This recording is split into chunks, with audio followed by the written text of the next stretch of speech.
morning, YouTube. It has been quite a while since I picked up the camera and vlogged. I have been doing my outfit of the day videos, but I have not gone on here to just vlog because I've been super busy all last week. I was sick and I was out a couple days for trainings and it just hasn't worked out for me to vlog. So I have a couple of things that I want to share with you guys, and I'm sorry it's been so long, but I'm going to get back into the regular vlogging schedule. I don't have a vlogging schedule, but just trying to vlog every week. So I want to show you guys what I've been using for an exit ticket system. It's been working really well. I wanted to try it out for a couple weeks before I shared it with you guys to make sure that it was something that I would recommend. One thing that I'm trying to focus on this year is getting really accurate, concise, consistent data. And so I have been trying to do an informal assessment every single day for math and then at least twice a week for ELA. So I want to show you how I've been doing both of those. I have this kind of like exit ticket station set up behind me. It is just on my cabinet right here.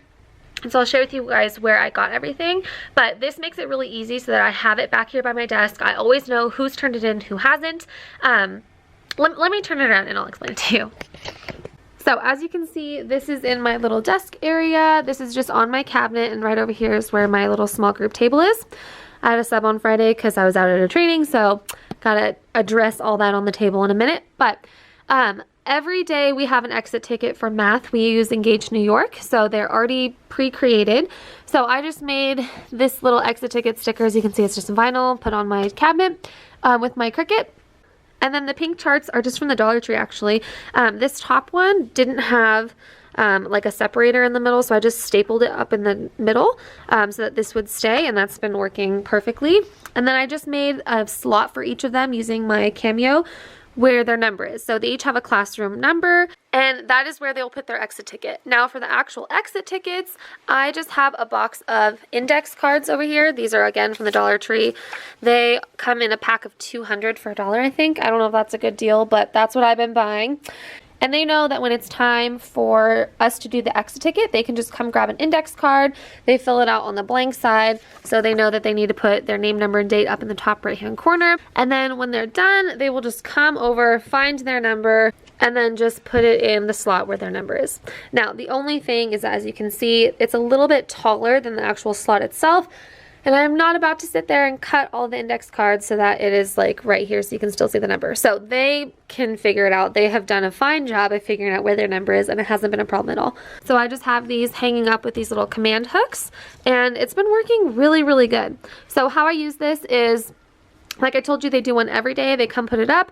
I usually give them about 5 minutes. The exit ticket is only one problem, so even then I feel like 5 minutes is kind of a long time. It shouldn't really take them that long. They're always pretty simple problems. It's not like a word problem or anything. They just have to solve one problem from the day. So I'll just check and see once the 5 minutes is up and see who hasn't turned it in yet. Typically those students that are still working typically need some help. Sometimes they just take a little bit longer to work out the problem, but typically if it's taken them longer than 5 minutes, they are struggling a little bit. So I tell them that if they for sure need help, even if they get the right answer, but they struggled and they want some more practice with it, to put a check mark and circle it. That way I know that they want to meet, even if they get the answer right. So that's what I've been doing. And then I just come over here, and it takes me literally less than 2 minutes, not even, less than a minute, I would say, to just check and make sure that they got the right answer. If they got the right answer, I just throw it away. If they didn't get the right answer, then I just leave their exit ticket just like this, say that number 9 was the only one who needed help. Then when I have a chance to do a small group, I already know who needs extra help, and I can just pull that and we can start by that problem. That way they can see, after we've worked it out, what their answer was and what mine was and what the difference was between the two. That way they start to make connections between where their mistakes were, and then we can practice more. So I like having it back here by my small group table. I feel like it makes it a little bit more private too, because after they turn in their tickets, they never know who got it and who didn't, because I'm constantly pulling small groups anyways. So it's not like a embarrassing thing where they know who didn't get it. And we talked too about how everyone needs help with different things at different times, and that it's not a bad thing, that we all need help in different ways. So making sure that everyone gets what they need is really important, and not to make anyone feel bad for that. So that's what I've been doing for exit tickets for math.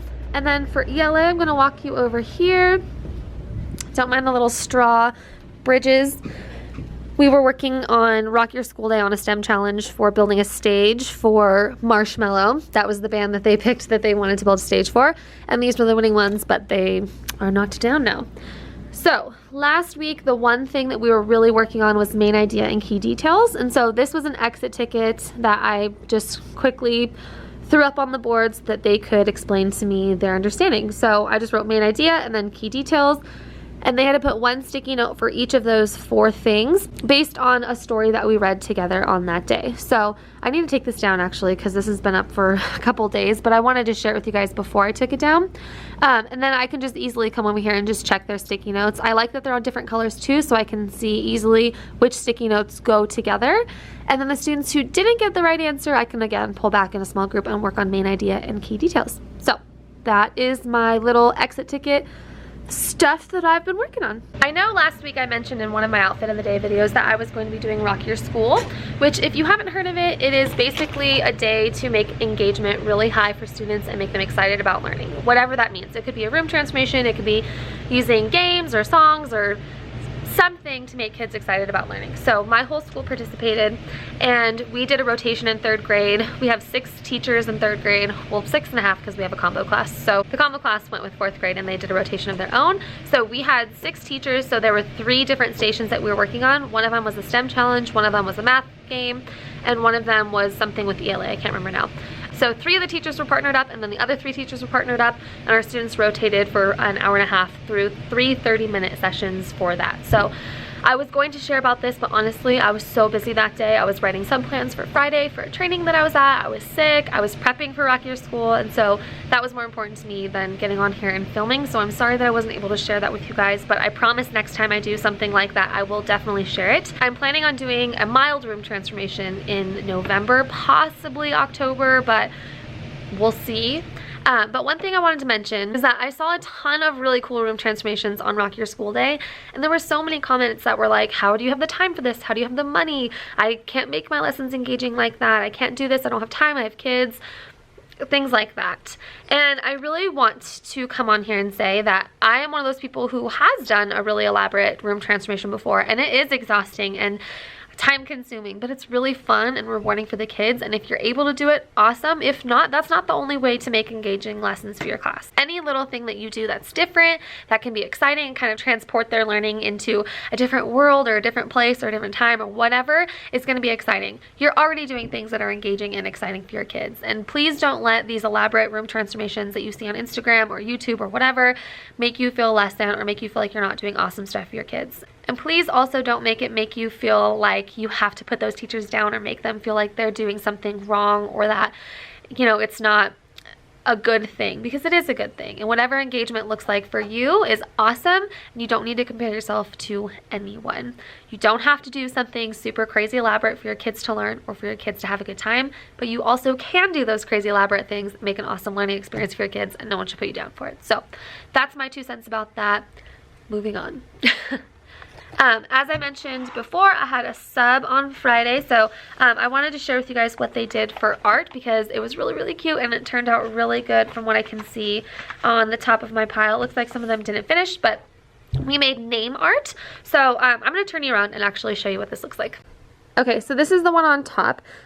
It might be a little bit hard to see. I'm going to have them make their names a little bit thicker, but basically they had to write their name from the top all the way to the bottom, and each letter had to touch the one before it. So there's the T, R, I, N, I, T, and then it looks like this is the Y. And then in each different little section, they had to make a different pattern. So I think this looks super adorable and colorful, but I do want them to make their letters a little bit thicker so that you can actually see what their name is, because the whole point is that you're able to see what the name is. So this is just something that I found on Pinterest that I thought would be like a fun little art activity for them to do with a sub, and then to be able to put on our walls to kind of give them ownership of our classroom a little bit more. This one is not finished, but you can see the name AVA. I'm not sure what that name says. We'll have to fix the letters on these, but as you can see, all the different little sections turned out differently. I know their names, so I can tell where the letters are, but it'll be a lot easier for someone else to see what the names are when the letters are thicker. But I just thought that these were really cool, and they turned out so creative. I'm very proud of their different little patterns that they did. Super cool. So I'm going to hang these up on the wall. It looks like some of them still need to finish, but the ones who don't, I'm going to hang up. And the ones who do can finish at home. Oh, that one looks so cool. You can kind of see the R a lot better than the other ones. Ooh, I like that. Ooh, she used oil pastel crayons. Nice.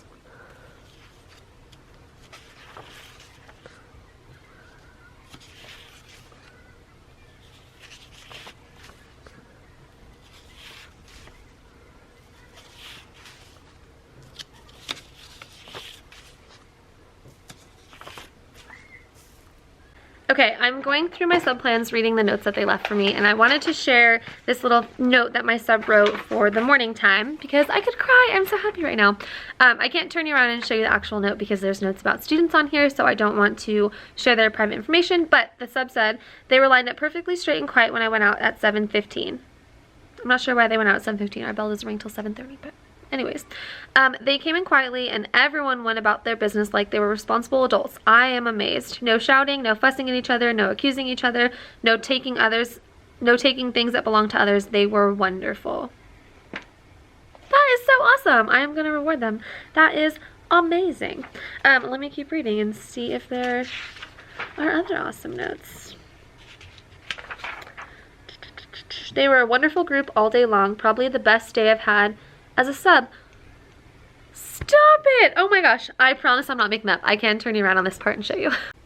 See? He really wrote that. I blocked out his name and number, but is that not the coolest thing? Oh my gosh, I'm so excited. I cannot wait to share this with them. They're gonna be so excited. I am so proud of them. I love this. This just makes me like so happy because it is, as you know, if you are a teacher, it is so terrifying to go and leave your class with a sub, especially this early in the year. I've had to go out a couple times because, as I've mentioned, I'm the tech coach, so I have a lot of trainings. I was at a blended learning training, which is really cool, and I'm going to share it with you guys. Probably not this vlog. Maybe another vlog. I will share it soon with you guys. But it's scary having to leave your class with a sub and not knowing how they're going to do and how they're going to respond to the sub. And it just is a really good feeling coming back and knowing that the systems that you've put in place and the community building you've done has paid off. So I'm very excited to celebrate them today and reward them for their hard work and their good job with the sub. So I'm gonna set you guys down. I have about 15 minutes until school starts. I do need to put a couple things together before the kids come in, so I will pick you guys back up in a little bit. I have something I want to share with you guys about small groups that I've been doing with Flipgrid that I think you guys are gonna really enjoy, and that's been working really well. So I want to share that with you at recess. I'll see you soon. Hey guys, it is now lunchtime. I didn't have a chance to pick up my camera at recess. I was running a little bit behind, but I want to share with you guys what I'm doing for my targeted small group intervention. So if you guys remember those charts that I was showing you in one of the recent videos, and the resources that our TOSA's created for us, if you don't know what I'm talking about, go back and find that. The thumbnail in the video says something about small group intervention. You're definitely going to want to watch that before you watch this, because this is what I'm doing to help service those groups. So each week we're going to work with the group 4 times, and we're working on fluency and then different chunks of words. So right now we're reading a fluency passage together that has the thing that they're working on in it, and then we're focusing on isolating that specific thing that they need help with. So right now I'm working on digraphs with one of the groups. So I'm going to turn you guys around and show you what we're working on right now. So we are working on digraphs. So as you can see in this passage, there are a ton of digraphs. So instead of just isolating the digraphs by themselves and doing something like making words, which is also something that we're doing, we wanted to blend it into a passage as well. So starting on Monday, we are going to read the passage every single day. So I introduce it to them by just showing it to them, and then they have a flip grid that they have to practice reading it on. So one at a time, there's only 4 students in my group. One at a time, they each read the passage on Flipgrid. And then after that, I model it for them. So I model what the whole thing should sound like, and they just listen, and then we go line by line. So I'd say, Chad likes to go to the farm, and then they read it just like that, as fluently as I did. So Monday we go line by line and they read it like the way I read it. Then Tuesday we go paragraph by paragraph. Wednesday I read the whole thing, then they read the whole thing. And then Thursday is their day to practice because that's the last day of the week for our small group time. So they are going to go on Flipgrid again, the same exact Flipgrid that they went on before, and they are going to practice reading this fluently. And the thing that's cool about this is that they get to see their progress from Monday to Thursday and having practiced it so many times over and over and over. So on Monday they do the first Flipgrid where they just do a cold read. They've never heard me read it. We haven't practiced it together because I want them to see their growth from Monday to Thursday. And then every day we're practicing it, and on Thursday, after they get to read their passage fluently for the last time that week, they go back and listen to their first video and then listen to the video that they made on Thursday and their pride in themselves of how much they've grown has got to be the coolest thing. Like, this is what I love about teaching. Getting to show the data and getting to show the growth to your students and them seeing how much they've grown is so cool. It's been really fun to watch their progress and to see them get excited about it and to be able to have proof to show them. So I love doing this on Flipgrid. If you guys want me to do a tutorial in the future about Flipgrid, I'm sure there's already one on YouTube, but if you want me to walk you through the steps of how to set it up and how I use it with my students, how I introduce it to them, all that kind of good stuff, let me know down below and I definitely will. It's super easy to use, so I definitely would recommend using it. So we've been doing that for our small group, and then we've also been using making words. So that has been really cool to see so far. As I told you guys before, I'm going to be keeping you guys updated on their growth. So again, that video that I showed you guys before with our resources that our Tosas created, I'm tracking their progress. So I'm tracking every single thing that we're doing every single week, and then I'm going to see if they made any growth on that progress monitoring test. So on Friday of this week is when I'm going to give them the progress monitoring to see if they have grown any, and then we'll do it again on week 6. So really excited. I'm kind of nervous to see their progress because I hope they've made growth and I feel like they're making growth, but you never really know until you actually give them something. So we shall see. Anyways, I'm gonna pick you guys back up after school. I will see you later. Hey guys, welcome to Tuesday. I am sorry that I didn't have a chance to pick up my camera yesterday after school. I had a couple people stop by my room to get help with different things, and then I had to plan for today, and then I had to get out of here. I'm still feeling a little bit sick, so it just is what it is. So I wanted to share with you guys something that I saw on Instagram. I forget who shared it, but it's originally from Learning with Lori, and I will link her little product down here. But she created this thing to help you remember to change the date and to make it really easy for you to change a date, and I'm obsessed because that is something that I forget to do literally every day, and I have not forgotten one time since I've had this. So I'm going to turn around and show you what it is. Okay, so all it is these pieces of paper that I cut out and laminated, and these all have the days of the week. This has all the months, this is all the days, and then that has up to 2022, I want to say. So I'll be good to go for a couple years. And all you have to do is laminate them and then punch holes in them and put them on binder rings. And then this is a magnetic rod from Amazon, so it's just stuck onto my whiteboard. And every day to change the date, you just flip it over. I'm not going to do it right now because it's on the correct day, but this has helped me so much, as stupid as that might sound because it's such a small thing. But my kids every day were so frustrated with me because they're like, Miss Romeo, you didn't change the date again. And I'd be like, oh man. So I haven't forgotten one time. And since this is the way it is, one of my students could easily come over here and just flip the day over and flip the number over to change the date if I forget. So it's low enough that they can reach it. It's easy enough that they don't have to do anything except flip the paper over. So I really like this. I cannot believe this, but this is a free product in her store. So I'm going to link that down below so you guys can all grab this goodie. And then I will also link the Amazon rod down below. It's not going to work for you if you don't have a magnetic whiteboard, but if you do, it's perfect. And then it also extends out a little longer if you needed it to, so you can make it longer. I've used this in the past for anchor charts, so I'll do the same kind of thing where I'll just hole punch the top and then put binder rings in it. So if you need it bigger for chart paper or whatever, and you wanted to make an anchor chart for that if you're running out of room on your walls, you totally could. Because as you can see, I have a ton of whiteboard space in my room, so I've done that in the past. Anywho, just wanted to share that with you guys because I thought it was cool. Okay, we just finished math and they are at lunch now, so I wanted to share with you guys what this looks like after they have put their exit tickets. So we don't have student number 6, 15, 16, 19, or 21 here today, and then I don't have a student 23 or 24. So our class list can go up to 24, so I just included that just in case, and then I'm glad it has extra space because we may need that as well, you know, next year if they up our class sizes. So once they've turned it in, I can easily see who doesn't have it, and I can tell, okay, that student's absent or they haven't turned it in yet, so then I can go check and see how they're doing.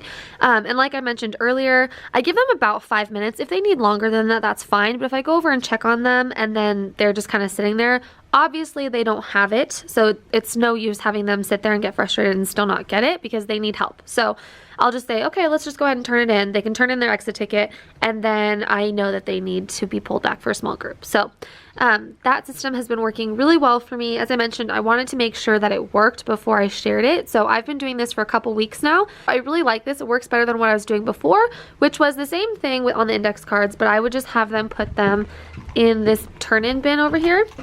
And it was just a mess because, as you can see, because as you can see, there's no kind of like organization. Everything just goes in here. I need to laminate those bookmarks for those students. and it was just kind of not organized. So if you know me, you know I need a system, I need things organized, and this is doing that for me. So I just wanted to share that because that was something that was kind of a bother to me, not knowing how to organize that and how to make it so that it was easy and efficient, and this solved that for me. So there you go. Hey guys, I have a quick second before school starts and I wanted to share something really cool with you guys, especially if you teach 3rd grade and you have to teach skip counting and multiplication and the memorization. It can be such a pain, and there's so many different strategies. My kids have made flashcards, they have a hundreds chart, we've used songs. The songs that we tried are really detailed, so they have a lot of extra words in there, and I feel like they don't really help the kids because they don't know which words are important and which aren't. You may have seen some of those kind of songs on YouTube. So my friend Haley from Elapsed Learning created this resource for songs that are based on hits, and the songs are just the skip counting. So I'm going to turn you guys around and show you what this resource looks like, and then I'm going to show you the 2s, 3s, and 4s that I've used with my kids so far. Oh my gosh, they love them. One, because they're to pop songs. One of them is to the Taylor Swift song, I think it's called Awesome, or no, it's called Me. The 3s is to Old Town Road, so you know they're gonna go crazy over that one. And then 4s are to the Hey Look Ma, I Made It by Panic! At the Disco. So I'm gonna show you what those look like, and then if you want to grab this, you can grab it from Elapsed Learning because she's amazing, this resource is amazing, and I've seen my kids not only get excited about learning the songs, but then they actually use them when they're working on something and they need to figure out a multiplication problem. I see them singing it and it's the coolest thing. So I'm gonna flip you guys around and show you what that looks like. Okay, so this is what the resource looks like. For each different skip counting, she has a different page with just the multiples on it and the few words extra. So like the Old Town Road one, it goes, yeah, I'm gonna count my 3s like a champion. I'm talking 3, 6, 9, and 12, 15, 18, 21, 24, 27, 30, we're done. So it goes along to the beat of the song, but there's not too many extra words where they're gonna get confused, like it's trying to rhyme 3 with something else, like in the other songs I've seen on YouTube. So I really like how she did this. So we did 2s, 3s, and 4s. So then she has them all the way up to 9s. And then she has the little music videos that go with it, the karaoke version, so that you can sing it with it. So I really like, she even tells you where to start the song, so you're not sitting there trying to figure out where it begins, which is super, super helpful. So I'm gonna link this down below so that you guys can grab this if you want it. Thank you so much, Haley, for such an awesome resource. Good morning. Today is actually Wednesday. I'm so sorry that I've been jumping around so much in this vlog. It's just been a busy week and it's kind of crazy. I pick up the camera when I can, and when I can't, I don't. So I didn't have time to pick it back up yesterday, but I wanted to finish up today and show you guys a couple more things that we were doing in science and math. So this year, my district has mystery science.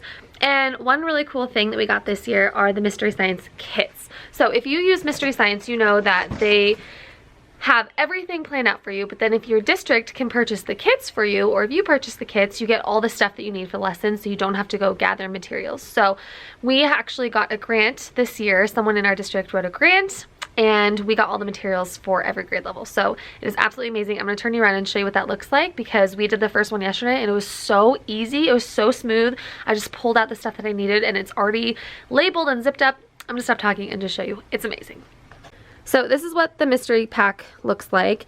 It has just grade 3, and then everything in here is already labeled by the different units that are in there. Whoa. So the first one that we're doing is Animals Through Time. It's already opened because I used it yesterday. But before you open it up, it tells you what each mystery is. So yesterday we did mystery 1. So I opened it up. I found the bag that was labeled mystery 1.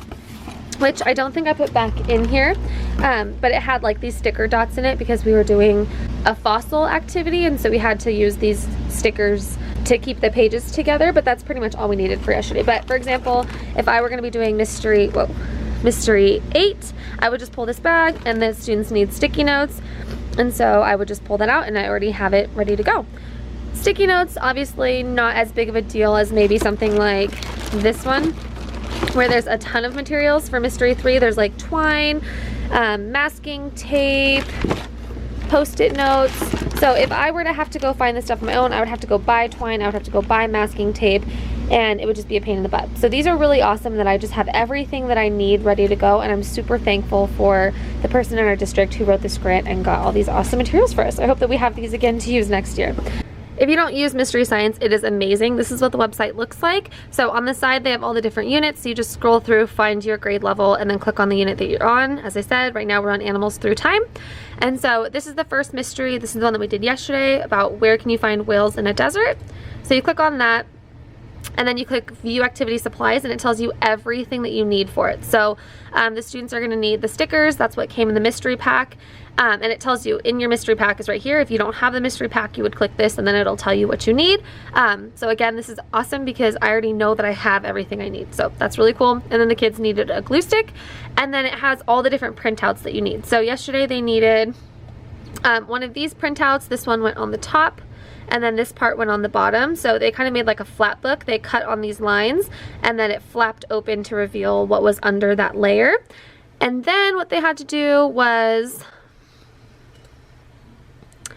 figure out, based on the different layers that there were, layer A and layer B, what were the commonalities in the traits of the animals that they found in those fossils in each layer, and which one would these go for. So in one of the layers they had like wings and legs, and those were obviously land animals, and then the other ones had things like fins and tails, and those were sea animals. So they had to figure out, okay, this would be in the sea, this would be in the sea, this has hands and legs, so this one would be on the earth, and that would be in which layer. And then they had to cut it out and glue it into the different layers from the last sheet that I showed you.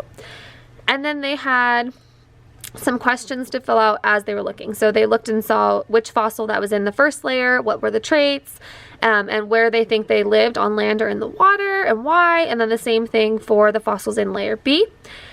And then we ran out of time yesterday, but they're also going to do this little end of the mystery assessment. I like these because I can see exactly how much they understood and how much they didn't, and then it also allows me to give them a grade for science. Whereas in the past, when we weren't using Mystery Science and we were just kind of pulling random science lessons, we didn't have a whole lot of assessments to go off of, so their grades and their report cards were kind of just based on effort. So I'm really excited that we have this to use, although we ran out of time yesterday, and the mystery took about an hour, and it was only supposed to take 30 minutes based on what the lesson said online. So I'm gonna have to kind of play with that, and maybe I'm thinking, because we have 2 days a week where we're doing science, so maybe one day we're prepping the activity and then the next day we're walking through, because it took them quite a bit to gather materials and cut everything out and figure out how to make the flip book. So I'm thinking we might need to break it up like that. That way we can have one lesson per week, because we have those 2 days and it's about 40 minutes each day. So yes, we're going to work on this first thing in the morning, and then I'll see how they do and let you guys know. I'm hoping they do good. They were super interested. That was our first science lesson for the year. We've done like some STEM projects, but not like an actual science lesson tied to a standard. So I'm pretty excited to see what they learned, and they were very engaged, so I have a feeling that they're going to do pretty well on this. So I have a parent coming this morning to make a bulletin board for all of our 3rd grade students. We're going to do it for our Engage New York modules. Well, actually our Zern modules, because every time that they pass all the lessons on a Zern module, we want them to have somewhere to kind of celebrate and sign, and hopefully incentivize them to continue working hard to pass those lessons. So what we're going to do is we're going to make giant numbers. So each number will represent one of the modules. They'll be in the hallway, and every time they pass the entire module, which all of my classes passed it for module 1, they can go sign their name. So after the volunteer leaves, I'll just take my whole class over there and show them what it looks like, and then they can all sign it. So hopefully that's something that will get them to continue working on that, because I know it can kind of be a little dry and a little boring, but it is really helpful for them. So I need to go get the paper for the volunteer so that she can get that all set up. And then I have some other stuff that I need to get ready for math today, but I do want to share with you guys later what we're doing for math, because I did something yesterday that I think helped, and it wasn't anything super crazy. It was just using manipulatives to tell time. So I want to share that with you guys, because telling time is like my nemesis for math. I don't like this unit that we're in. It's all about measurement, and the telling time isn't even the worst part. Using like grams and meters and all this stuff that we don't use here in the States, and the kids are just like, what? That's coming up in a couple weeks, so pretty excited about that. But I want to share with you guys what I did yesterday and then what I'm planning on doing today for elapsed time, because I saw a genius idea from one of my friends and I want to share it with you because I'm hoping it'll help, but I want to try it first. So I'm going to try it with my kids, and then if it works, I'll share it with you, and if not, I'll share with you what I should have done differently to make it better. So I will see you guys soon. Hey guys, it's after school now. As you can see, we had our team collaboration meetings. You can see that because we have candy at those meetings.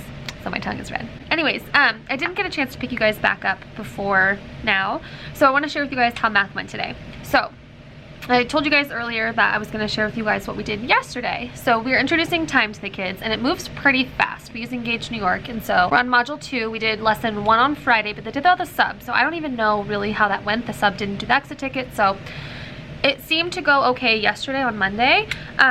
So basically the second lesson has them relating the clock to a number line. So basically I have these little handheld clocks for every single student. These came with our curriculum. I don't think that's an Engage New York thing. I think our school purchased manipulatives, and this is one of the things they purchased, and I'm really glad they did, because the clocks that they purchased have all of the 5-minute intervals around the outside, and it actually kind of looks like a number line too, because they have all the 1-minute tick marks. So I gave each of my students this. We practiced using the minute hand to count by 5. So they put it at 12 o'clock, so the hour hand and the minute hand were at 12, and then we skip counted by 5. So we went 5, 10, 15, 20, and I'm not doing it exact because it's kind of hard to see from the side. But so they practiced moving the hour hand around by 5 minutes, and then we got up to the 60, and they saw that the hour hand moved. Why did the hour hand move? Because you have now gone 60 minutes, so 1 hour has passed, so then we are not at 12 o'clock anymore, now we're at 1 o'clock. And then we practiced counting by 1, so we counted 1 minute, 2 minutes, 3 minutes, so forth. I'm not gonna do the whole thing because it would take a long time. So that's what we started with yesterday. They really liked it. And then we practiced telling actual times. So we talked about how the minute hand is the long hand, the hour hand is the short hand, which I believe is a review from 2nd grade. I've never taught 2nd grade, but I'm pretty sure they caught on so quick, I think they already knew it. And then we practiced putting the minute hands in different places so that they could practice telling time. So then after that, I got my big, huge, I think this is called a Judy clock. I'm actually gonna move you guys down so you can see this. Okay, that's better. So then I practiced by showing them different times. So I said, okay, if I have my minute hand at the 3 and the hour hand, and of course my Judy clock is broken, so the hour hand is not moving when I move the minute hand, but that's okay. So if my hour hand is in between the 12 and the 1, and my minute hand is at the 3, then you're gonna start by looking at the hour hand. If it's between 2 hours, then you always go to the one before it. I try to get out of the habit of saying the smaller number, because if it's between 12 and 1, then obviously 12 is bigger than 1, so they might go to the 1. So I always want to teach them that if you're moving this direction, that's called clockwise, this is counterclockwise, so you're always going to go to the number that is counterclockwise. So then the hour hand would be at 12, and then you have to look at what number this is by, and you can either multiply it by 3, but if you don't know that, like we practiced earlier on their mini clocks, you can start at the 12 and then count by 5. So 5, 10, 15. So the time is 12:15. So we practiced doing that, and then I then practiced with a partner, so they got to make a different time on their clock and then quiz someone next to them. So they liked getting to do that, and then they switched roles. So one person was a quizzer, one person was the one taking the quiz. And then I had them practice making a number line to tell time, because that is going to lend itself quite nicely to elapsed time, and that is the tool that we use when we are teaching them elapsed time. So I'm gonna put this down so I can show you what we did for that. And as I mentioned earlier, this is perfect to help them understand the concept of elapsed time, because it kind of looks like you're just taking that blue line that's around it and you're unwrapping it. Like I told them, if I were to just go like this and make that blue line straight, then it looks like a number line, right? And they even picked up on that. I didn't say number line, I just said, what would that look like? And they said, oh, that kind of looks like a number line. I'm gonna put you guys back up so you can see me. Hello. So then we practiced, we put the clocks down and they made a number line on their whiteboard, and they love anytime they get to write on their desk. So I said whiteboard, but their desks have the whiteboard material, so they just got to draw on the whiteboard. And then one trick that I'm going to share with you guys, which probably isn't a trick, but you know what, when I first started teaching, these are the kind of things that I didn't know that would help make it easier. So let me actually just flip you guys around so I can show you guys this real quick. Okay, so I'm going to attempt to do this one-handed because my other hand is obviously holding the camera right now. But I want to share this with you because this made it so much easier, and I think it relates itself to more number sense when you do it like this. So I had them draw a number line and label the endpoints 0 and 60. And then instead of having them try to make every 5-minute intervals by starting over here and going 5, 10, and trying to guess where to put them, I tell them to split it in half first. What is in between 0 and 60? Obviously 30. And then to half each half. Okay, and then I told them, how many pieces of our number line did we just make? We made 4 pieces. Do you know what that's called? That's called a quarter. Think about how many quarters are in a dollar. 4. If I tell you to cut something into quarters, I'm telling you to cut it into 4 pieces. If you have a quarter of a basketball game, that there's 4 quarters in a game, things like that. So then what number is in between 0 and 30? 15. What number is between 30 and 60? 45. This one was easy for them to figure out. This one was a little bit more challenging. They wanted to say 35. Then after that, then it's a whole lot easier for them to say, okay, then each of these has 2 pieces in between, and I'm totally not spacing those out correctly, but you get the idea. So what 5s are in between 0 and 15? 5 and 10, 20 and 25, 35, 40, 50 and 55. So then from here, we just practice placing points on the number line. So if we were looking at, well, this wouldn't be 0 and 60, then this might be 7 o'clock and 8 o'clock. But if you're going to use any hour, then you can just start by labeling your number line the first way we did it, and then adding in your times. I also find that when we do like 7:05, 7:10, 7:15, it gets very crowded, especially because oftentimes when they're drilling a number line, especially on like a worksheet or a test, they don't have a whole page. They just have a little section on the page. So to teach them not to do the whole time, but just to do the increments like this, in my opinion, helps, as long as then they can correlate it back to, this isn't just 10, this is 7:10, this isn't just 20, this is 7:20, and so forth. So then we just practice plotting points. So we practiced, okay, Miss Romeo woke up at 7:15 this morning. Can you put a dot where 7:15 is? Put a dot there. She left for school at 7:40. Go ahead and put a dot at 7:40. And I try to be really intentional about using academic vocab. So instead of just saying draw a dot, I would say plot a point, because on their test it's going to say that, and on their worksheets, and it's just good for them to hear that and make more sense of that. So then today what we were doing is we were finding the elapsed time between it, and we were only working within 1 hour. So it was never going to be like, oh, it starts at 7:40 and ends at 8:15. What's the difference? It is going to get there, but not yet, not in today's lesson. So for today, they were practicing making little leapfrogs. So in between every 5 minutes, make a little rainbow, and then you add up the minutes. And then we also practiced problems where they had to maybe go to 42 and then add those up together. So then tomorrow we are going to be practicing going in between the hours. So that is where the Z method comes in. So this idea came from my friend Katie at Elementary Einsteins on Instagram, and I had never seen this before. I saw it over the summer, and I had gone 3 years of teaching elapsed time, never knowing this, and I'm super excited to try with my students. I didn't get a chance to try it today. I thought we were going to go through the hour, but we didn't. So I'm going to show you guys. It'll be a good refresher for me, and then I'll let you guys know how it goes tomorrow with my students. But every year, this is one of those concepts that's super tricky. So I'm really excited to have something to help them. So here's what you do. If you are doing elapsed time that goes through the hour, you just have the students draw a Z, and then they can do a circle on either side. The circles are just going to be where they put the 2 times they're going between. So say they're going from 7:45 to 9:15. Okay, from here to here is where they put how many minutes are to the next hour. So the next hour is 8 o'clock. So from 7:45 to 8 is 15 minutes. Okay, from 8 o'clock to 9 o'clock is 1 hour. And then from 9 o'clock to 9:15 is 15 minutes.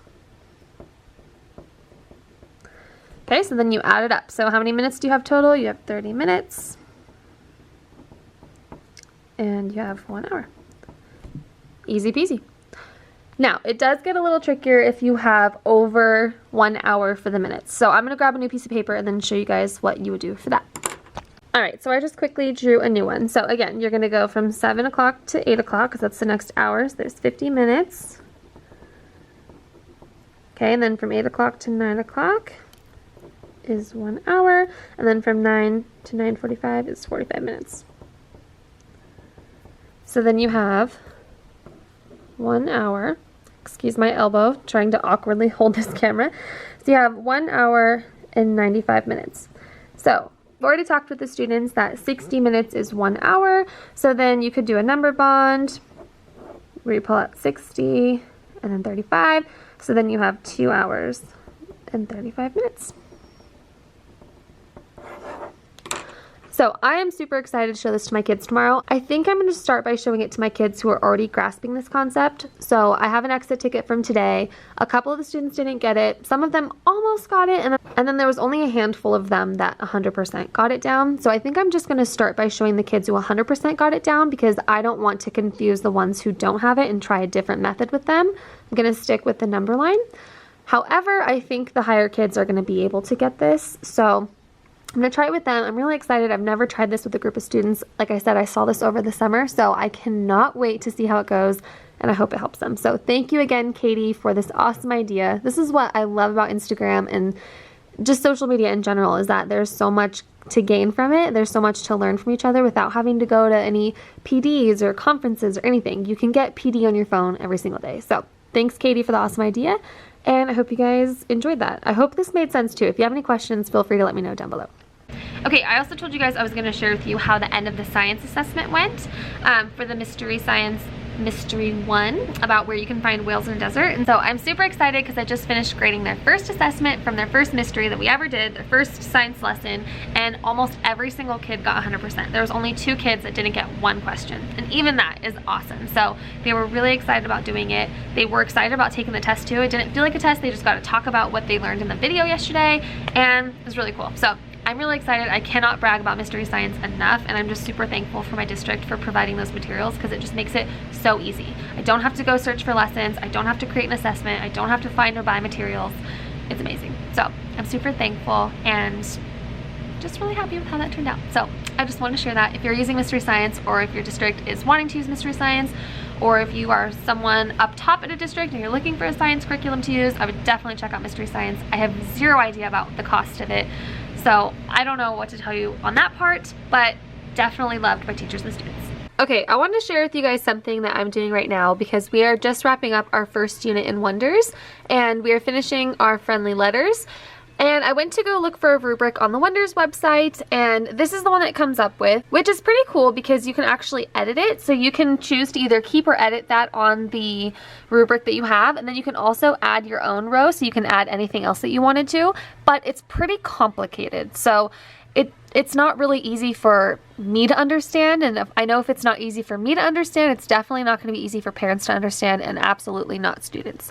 So I wanted to show you guys what I created instead because I'm planning on doing this for every single unit. So what I did instead is I just opened up a blank PowerPoint sheet and I created a rubric on my own based on what is included from the actual book. So this is what needs to be included in order for it to be a friendly letter, and then I also included easy to read and free of errors. And since we are using a standards-based grading system, I put in a 1, 2, 3, and 4. 4 means exceeded standards, 3 means can do it on their own, 2 means they can do it but they needed support, and then 1 means that they are not yet meeting the standard. So it needed to have a heading and a greeting, needed to use a friendly tone, needed to have a body that shared ideas, a closing and a signature, and then I also included easy to read and free of errors because a lot of them were pretty choppy, and I wanted to have a space to include that, and that's kind of why I included the little notes section at the bottom too, so that I could write something to their parents of maybe something they need to work on, or maybe something that wasn't included in the 5 things that we had scored here, but maybe something else that I noticed that they needed to work on, or even something that they did awesome. So I put a place for an overall score, their name, and then the notes. So I just made this 2 on 1 sheet, and then I'm gonna copy it, obviously cut it in half. And I thought that that would be a lot easier than using that really complicated rubric from Wonders. So I'm going to save this and use the same kind of template for the next unit too. And I just wanted to share that just in case you guys were a little bit overwhelmed with the one that you see on Wonders too and are wondering kind of how to simplify it and make it easier to understand for both you and parents. So there you go. Now that I have it printed out, copied, cut, I'm just going to take one of these. I'll put the student's name on it. I'll read through the friendly letter that they have, and then I'll just circle whichever score they got, put their overall score, and then just staple it to the top of their letter. So it's going to be super simple, and hopefully will give parents a really clear understanding of where their students are at with friendly letters.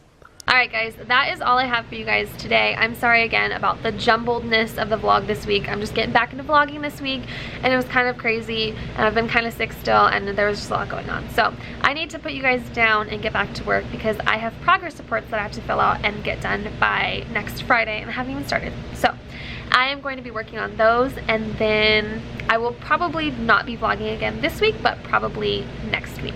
So I will see you guys then. Thank you so much for watching, and I hope you have a wonderful day. Bye!